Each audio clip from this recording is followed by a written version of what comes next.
Hello everyone, it's Seth, probably better known as Saffron Olive, and we're back here today with another edition of Against Odds, brought to you by mtggoldfish.com. So, a couple weeks ago, there was this list circulating around. Apparently, it had placed at one of the state's events. It was a 48 land Molten Vortex. So, it was 48 lands, 4 Molten Vortex, 4 Magmatic Insights, and 4 Tormenting Voices. And the idea was you would mulligan, I guess, into a Molten Vortex, and then you would discard your 48 mountains until you killed your opponent. That list looked really sweet. The problem was it seemed super inconsistent. It felt a lot like the Zombie Hunt deck in Modern, where if you don't draw your one specific card, you literally just lose the game and do nothing. So I wanted to see if we could do something with that archetype, but maybe improve it a little bit. So what I ended up with was a version that splashed blue for a few really key additions. Anyway, let's talk about the deck. We have, of course, 4 Molten Vortex, 1 mana enchantment, you can pay a red, discard a land, and Molten Vortex does 2 damage to a creature or player. So that is the centerpiece of the deck. And then, as I said, we added some more spells, so we had to cut down on the lands a little bit. Instead of 48 like the original deck, we're down to 37, which is still double what some decks, almost double what some decks in Standard play.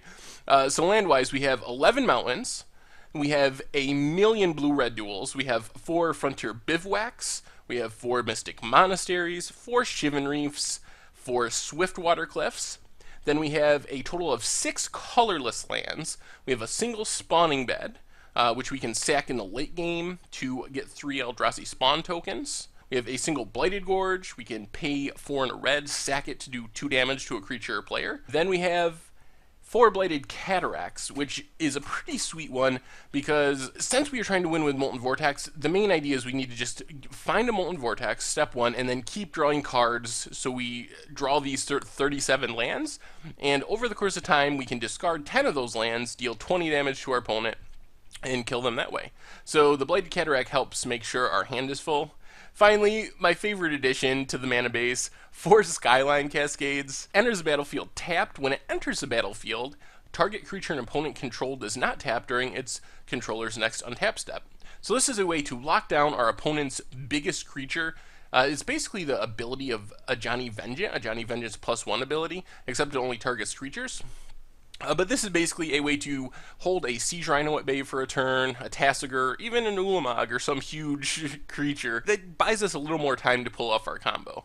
So 4 Molten Vortexes, 37 lands, then the rest of the deck is based and built to draw as many cards as possible, which, because we have 37 lands, will draw as many lands as possible and allow us to kill our opponent with Molten Vortex. So we have 4 Magmatic Insight. 1 red mana, you have to pitch a land card, and then you draw 2.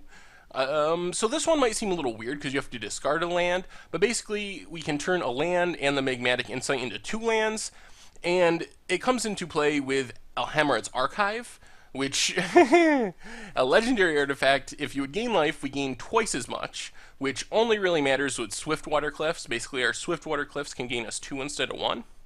But the big deal is, if you would draw a card, except for your card during your draw step, you draw 2 cards instead of 1. So with the Alhammarret's Archive on the battlefield, we get to pitch a land and draw 4 cards, so we really double up on our card drawing, and hopefully double up on our lands to pitch to Molten Vortex. For Tormenting Voice, Tormenting Voice is a really big one. Basically the same as Magmatic Insight, except it costs 1 more mana, and you can discard any card to draw 2. So Tormenting Voice is nice because it lets us get rid of an extra Alhammarret's Archive, for example, or an extra Molten Vortex, which you really don't need more than 1. It's a way to get rid of those cards and turn those cards into more lands to pull off the kill. Then the big additions were the blue cards. We have 1 Displacement Wave, pretty horrible, but sometimes you just need that reset button. I wish we had a Whelming Wave type card like we had in the old Standard, but this is the best option, I guess. For our current Standard. It's a little expensive to bounce everything, which can be frustrating, but it's a necessary evil, I guess, or at least that's how I think it's a necessary evil. But the big additions for the blue cards, 4 copies of Treasure Cruise. This was the card when I saw the original 48 Mountain list and saw what it was trying to do, which was just fill its graveyard by discarding lands with Vortex, Magmatic Insight, and Tormenting Voice, I said, you gotta have Treasure Cruise in there. That's like the perfect card because we just always have this graveyard full of lands. Treasure Cruise draws us 3 more cards, or with Alhammarret's Archive, draws us 6 more cards for just 1 mana. And then I finally got around to Days Undoing. So Days Undoing was a card super hyped when it came out, but it just hadn't really found a home. The problem with Days Undoing is it draws each player 7. You shuffle your hand, your graveyard back in. Each player draws 7 cards, but then your turn ends. So the problem is your opponent gets to the first go with all these fresh cards. Well, in this deck, we can kind of break that symmetry a little bit because what we want to use the cards we draw for is to pitch them to Molten Vortex to deal damage to our opponent or to their creatures in a pinch. So we don't really care that Days Undoing ends our turn. We get 7 new cards, which most of them should be lands, just based on the breakdown of the deck. And then we can wait till our opponent's turn, since Molten Vortex can be used at instant speed, and pitch all those lands during our opponent's turn to deal the damage. So it really doesn't matter that our turn ends with Days Undoing. So I'm really excited to see how Days Undoing works in this deck. It seems like a really sweet addition. I will admit, not great with Alhammarret's Archive, since even though our turn ends, we would draw 14 and then have to discard 7, and we wouldn't have a window to discard any of them. But still, it seems pretty sweet. But that's basically the idea of the deck. We find a Molten Vortex, and unlike the original build, I don't think we have to mulligan into a Molten Vortex. We have enough card draw that even without a Molten Vortex, we can keep a hand that just has some random card draw and expect to find the Molten Vortex. But anyway, we resolve Molten Vortex and start pitching lands, and over the course, we need to pitch 10 lands basically to deal 20 damage, assuming our opponent doesn't gain any life or take any damage off fetches and the like. So that's the plan of the deck. How successful this will be, I really have no idea. I'm hoping that we can win some games and some matches with it.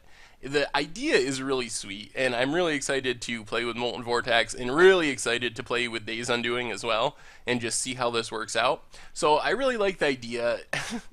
I'm going to say 20% of the time. I say that we should be able to win 1 out of every 5 games, which means we could win a match with a little luck, maybe even 25% of the time, 1 out of every 4 games.